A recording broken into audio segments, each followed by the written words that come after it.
오늘 우리 함께 읽은 학개서 2장 3절과 9절 말씀을 제가 다시 한번 읽어드리겠습니다. 너희 가운데 남아있는 자 중에서 이 성전의 이전 영광을 본 자가 누구냐? 이제 이것이 너희에게 어떻게 보이느냐? 이것이 너희 눈에 보잘것없지 아니하냐? 이 성전의 나중 영광이 이전 영광보다 크리라. 만군의 여호와의 말이니라. 내가 이곳에 평강을 주리라. 만군의 여호와의 말이니라. 우리가 학개서는 잘 알고 있는 것처럼 수르바벨 성전에 관한 말씀입니다. 솔로몬 성전이 주전 586년도에 바벨론에 의해서 멸망하게 되었습니다. 그리고 50년이 지나서 주전 536년도에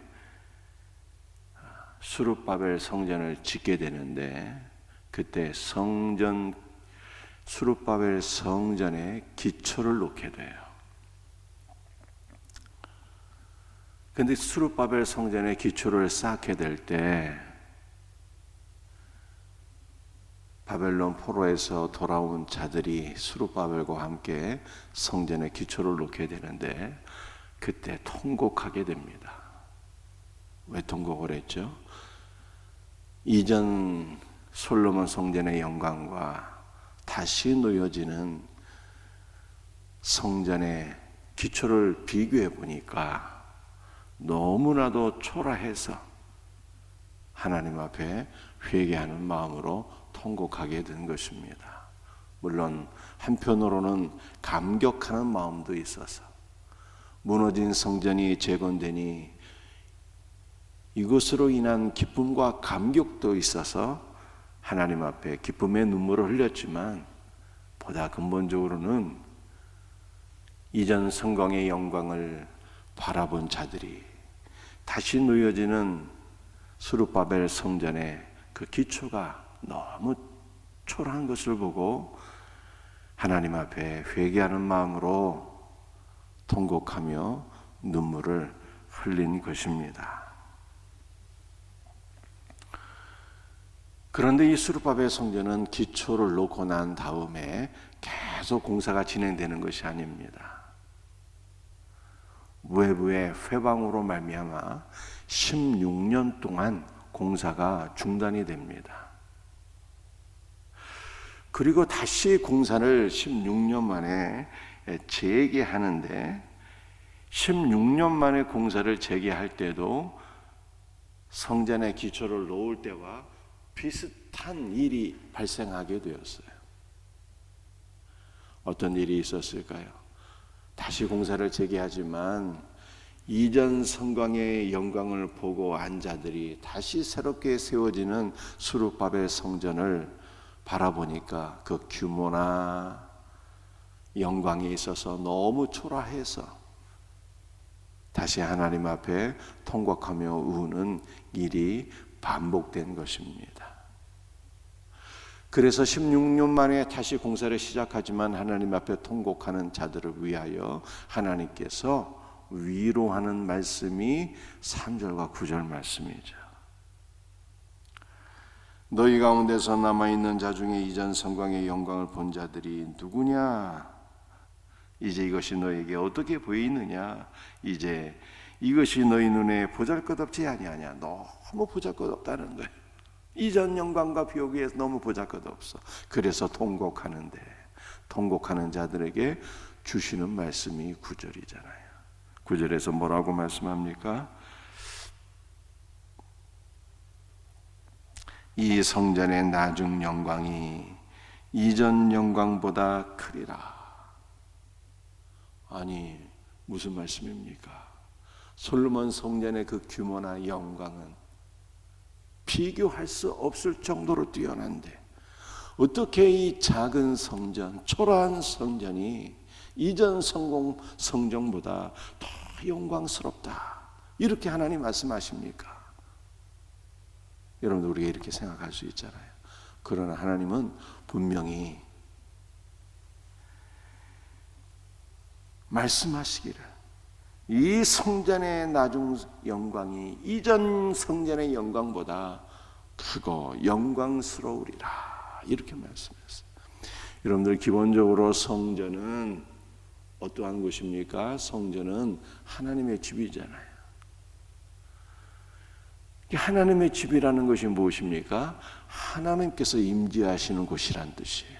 성전은 하나님께서 임재하시는 하나님의 집이에요.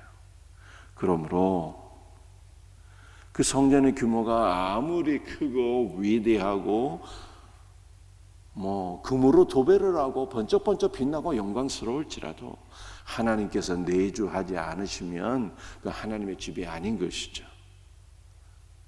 작고 초라해도 영광의 하나님 그분이 임재하시면 그 성전이 영광스러운 성전인 것입니다.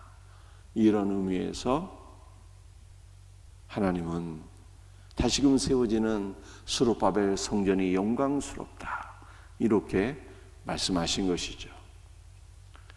그러나 사실은 눈에 보이는 모든 성전은요, 다 회파되었어요. 솔로몬 성전은 바벨론에 의해서 회파되고,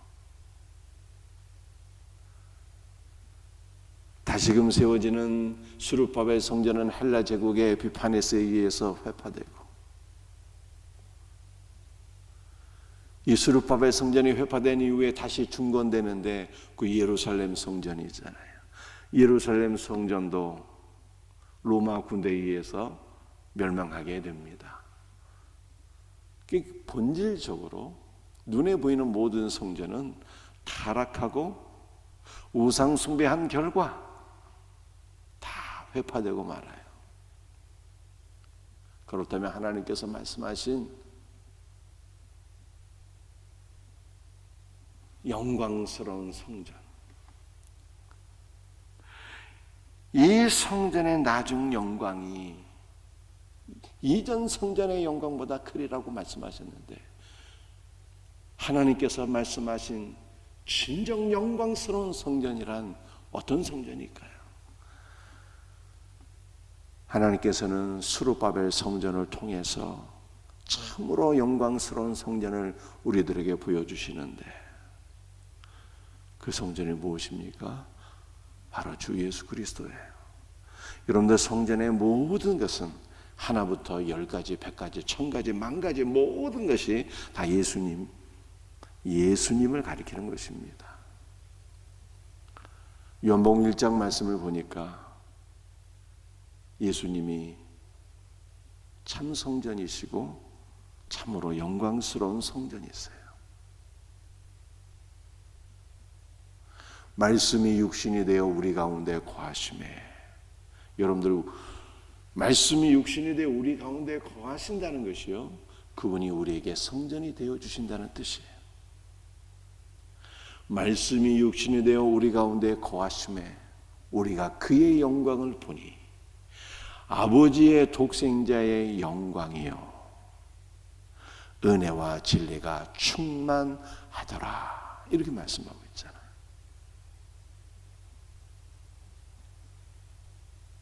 말씀이신 하나님께서 성육신하셔서 우리 가운데 참된 성전이 되어 주셨고, 우리가 그 성전의 영광을 보니 아버지의 독생자의 영광이요 은혜와 진리가 충만하더라. 눈에 보이는 성전들, 솔로몬 성전, 스룹바벨 성전, 예루살렘 성전은 참 성전이신 예수 그리스도를 미리 보여주는 그림자에 지나지 않았고, 참 성전은 주 예수 그리스도이신데 그분의 영광은 하나님의 영광이었다 라고 성경이 우리에게 말씀하고 있는 거예요. 그러므로 우리는 어떠한 성전을 사모해야 되는 것입니까?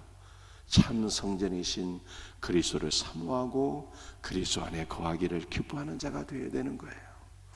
이와 같은 은혜가 있기를 주 예수 그리스도의 이름으로 축복합니다.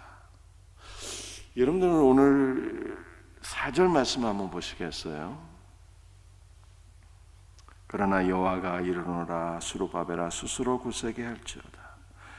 여호수아닥의 아들 대제사장 여호수아야 스스로 굳세게 할지어다. 여호와의 말이니라. 이 땅 모든 백성아 스스로 굳세게 일할지어다. 내가 너희와 함께하노라. 만군의 여호와의 말이니라. 여러분들 주전 536년도에 수룹바벨 성전의 기초가 놓이지만 외부의 방해로 인해서 수룹바벨 성전은 공사가 16년 동안 중단되었고 이제 다시 시작되는 시점이었어요. 그러므로 수룹바벨을 비롯해서 성전을 제공하는 분들의 마음이 참으로 어려웠을 것입니다. 또다시 난관이 있지는 않을까? 과연 이 수룹바벨 성전 기초는 놓았지만 과연 완공될 수 있을까? 두려워했을 것입니다. 그런데 하나님께서 수룹바벨에게 말씀하셨어요. 너는 스스로 굳세게 할지어다. 여호와의 말이니라. 여호와의 말이니라. 여러분들 4절에서 여호와의 말, 사실은 학개서 2장 전체에서 만군의 여호와의 말이니라가 계속 반복되고 있어요. 계속 4절에서만 한글 성경에 2번인데요 원문에 보면은 여호와의 말이니라가 3번 반복되어 있어요. 여호와의 말이니라. 여호와의 말이니라. 여호와의 말이니라. 그리고 너는 스스로 굳세게 할지어다. 스스로 굳세게 할지어다. 여러분들 굳세다, 굳세게 하다라고 하는 단어가 어떤 단어인가 하면요, 그 단어의 의미가 너는 두려워하지 말고 용기를 내라. 담대히 내 마음을 담대히 하라. 이런 의미가 아니라요, 이 원문의 의미가 달라붙다는 뜻이에요. 달라붙다. 달라붙다. 무엇에 달라붙으라는 것입니까? 여호와의 말이니라가 3번 반복되거든요. 여호와의 말씀에 달라붙어 있으라는 거예요. 그러면 말씀 안에서 너는 강하게 된다는 뜻입니다. 여호와의 말씀에 꼭 달라붙어 있으라. 그러면 너는 말씀 안에서 강건하게 될 것이다. 그러므로 너는 이 수룹바벨 성전, 이 성전을 완공하게 될 것이다 라고 4절에서 말씀하신 거예요. 사랑하는 성도들이요, 오늘 우리의 사명이 무엇입니까? 오늘 우리의 사명은 코로나 이후에 많이 쇠약해진 한국교회를 다시 재건하고 부흥하는 것, 새로워지는 것, 이것이 우리의 사명이잖아요. 그런데 우리는 연약해진 한국교회를 어떻게 다시 일으켜 세울 수 있을 것입니까? 인간의 힘으로 될 수 있는 것이 아닙니다. 하나님께서 도우시고 하나님께서 역사하셔야 되는데요, 4절이 우리에게 주신 하나님의 응답이에요. 달라붙어 있어야 된다는 거예요. 여호와의 말씀에 우리가 딱 달라붙어 있게 될 때, 하나님의 말씀을 사모하고 하나님의 말씀을 먹으며 그 말씀을 통해서 은혜와 생명과 능력을 공급받게 될 때, 그 말씀이 우리를 강하게 하고 그 말씀이 우리를 다시 일으켜 세워서 우리가 다시금 한국교회를 일으켜 세울 수 있는 하나님의 일꾼으로 쓰임받게 될 것을 믿으시기를 바랍니다. 오직 말씀에 달라붙어 있으셔야 돼요. 사랑하는 성도들이여, 또한 우리의 사명은 무엇입니까? 성경은 주 예수 그리스도가 성전이요, 예수 그리스도와 연합된 모든 성도들이 성전이라고 말씀하고 있잖아요. 우리 한 명 한 명이 하나님께서 기뻐하시는 온전한 성전으로 세워져야 되는데,